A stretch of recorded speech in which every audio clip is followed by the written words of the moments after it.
ओम शांति। 22 जून 2023 के ईश्वरी महावाक्य मुरली के मुख्य पॉइंट्स। शिव परमपिता परमात्मा शिव बाबा ने कहा, मेरे मीठे बच्चे, रूहानी बच्चे, प्यारे बच्चे, गोल्डन बच्चे, मैं तुम आत्माओं का निराकारी बाप हूँ। तुम बच्चों की बुद्धि में बाबा बाबा अक्षर बोलो तो तुम हमेशा खुश नजर आओगे। शिव बाबा ने कहा कभी कभी कोई बच्चे कहते हैं, बाबा हमारा मन दुखी रहता है, भटकता है, मन को कोई भी खुशी नहीं मिलती है, बहुत उदास चेहरा रहता है। तो शिव बाबा ने कहा, मेरे गोल्डन बच्चों, तुम मन अक्षर क्यों कहते हो? तुम बोलो, बाबा हमको क्यों भूल जाता है? बच्चों, शिव बाबा तुम्हें सुख देते हैं और माया रावण जैसे कर्म तुम्हें दुख देते हैं। यह बच्चों दुख सुख का खेल है। अब दुखी में सभी मनुष्य दुखी बने पड़े हैं। पहले गृहस्थ धर्म भी पवित्रता था। जिनके चित्र हैं लक्ष्मी नारायण का राज्य था। उनकी पूजा भी बहुत अच्छी होती थी और उनकी प्रजा भी बहुत अच्छी थी, पवित्र थी। जितना बच्चों समय बीतता गया उतना ही दुख बढ़ता गया। इसको मृग तृष्णा समान सुख कहा जाता है। बाबा ने कहा, इसको मृग तृष्णा समान सुख कहा जाता है।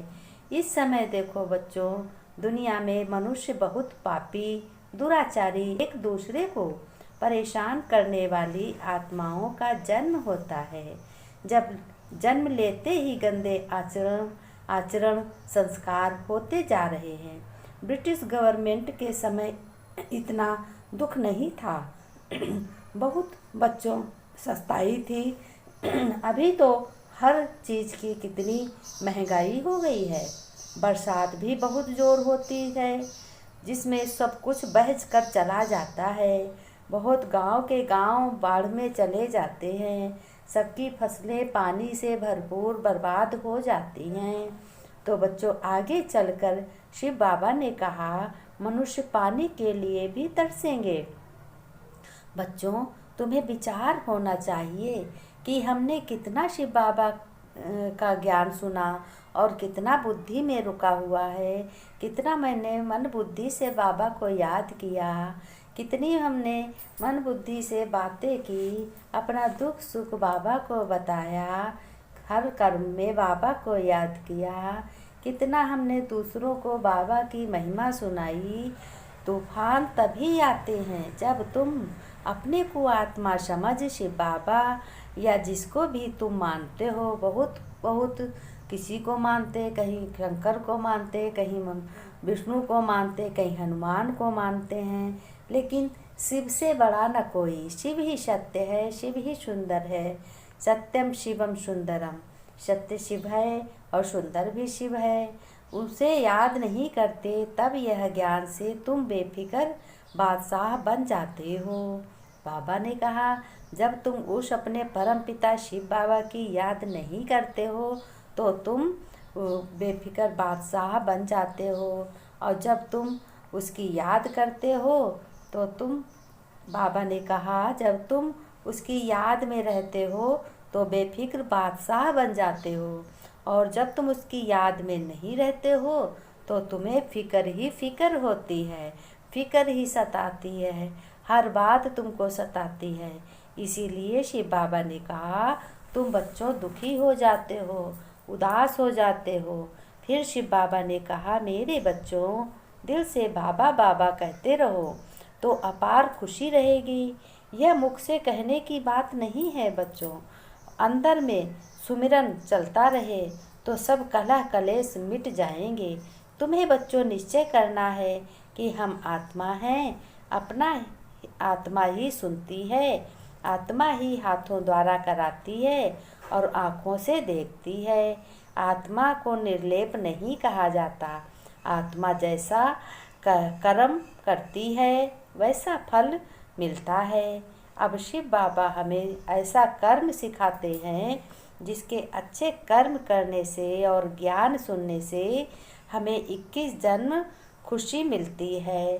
हम 21 जन्म सुखी रहेंगे, हमारा घर परिवार सुखी रहेगा। एक यह जन्म जिस समय हमने ज्ञान लिया, ज्ञान सुन रहे हैं, ये भी हमारा, जब से हम ज्ञान सुनेंगे शिव बाबा को सब कुछ अपना बना लेंगे, सब कुछ शिव बाबा को अर्पण कर देंगे। बाबा तुम ही मालिक हो। बाबा तो कहता है ना, मालिक हमें बना दो, तुम बेफिक्र बादशाह बन जाओ, तुम बिल्कुल आज़ाद हो जाओ। मालिक के सिर पर घाटा नुकसान चढ़ेगा, तुम्हें किस बात की चिंता। मालिक भी बनाओ, ऐसे क्यों बनाओ जो बेहद का हो, उसके पास पूंजी कभी घटे नहीं, तो तुम्हारी बरकत ही बरकत होगी।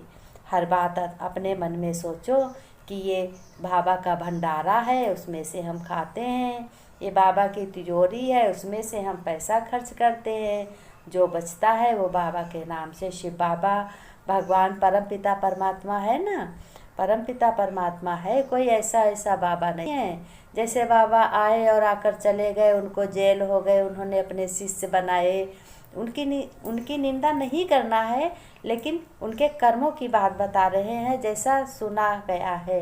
इसलिए बाबा के नाम से बहुत लोगों को नफरत भी होती है, तो तुम उससे बोल दो हमारा बाबा ऐसा नहीं है, हमारा बाबा दुनिया का रचयिता है, उसकी रचना से ही तुम सब जने इतने बड़े हुए हो, चलने लायक बने हो, वरना उसकी मर्जी ना होती तो तुम कैसे चलते, पड़े की पड़े ही रहते। फिर बाबा ने कहा, तुम्हारे ऊपर बच्चों जन्म जन्मांतर के सिर पर पाप हैं। जब तुम अपने परमपिता शिव बाबा का ज्ञान सुनकर सभी कर्म करोगे और उनकी श्रीमत पर चलोगे तो सारे कर्म पाप चुकतू होते जाएंगे। तो बच्चों, इस घोर कलयुग में तुम्हें शिव बाबा का ज्ञान सुनकर साथ साथ उनके रहना है। मन बुद्धि से सभी घर गृहस्थ को संभालते हुए उनको याद करना है। बोलो नहीं, मन से समझो ये शिव बाबा का घर है, बाबा सभी कार्य करवा रहा है। शिव बाबा ने लास्ट में कहा, बच्चों घर गृहस्थ में रहते हुए अपने शिव बाबा से सलाह लेकर कोई भी कार्य करना है।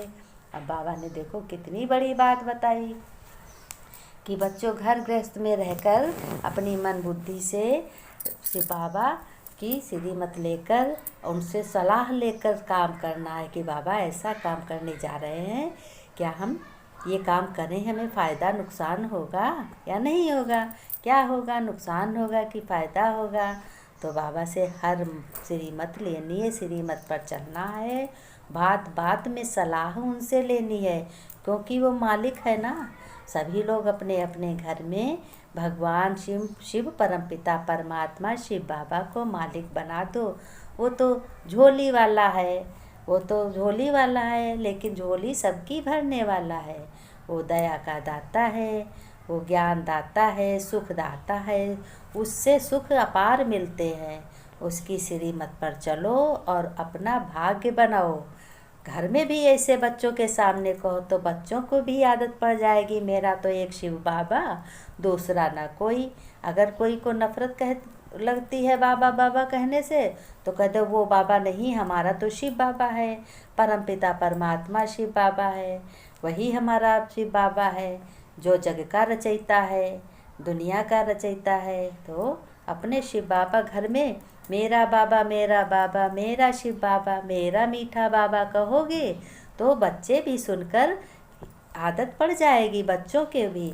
फिर बच्चों को धीरे धीरे सीखना तो तुम ही से है, बाबा तुम्हें सिखा रहा है, तुम बच्चों को सिखाओगे तो बच्चों का भी कर्म बनेगा।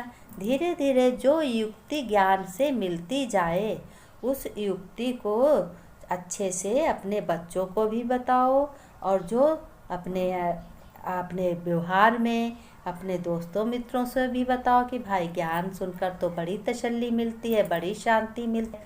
मेरा मीठा बाबा शिव बाबा परमपिता परमात्मा है।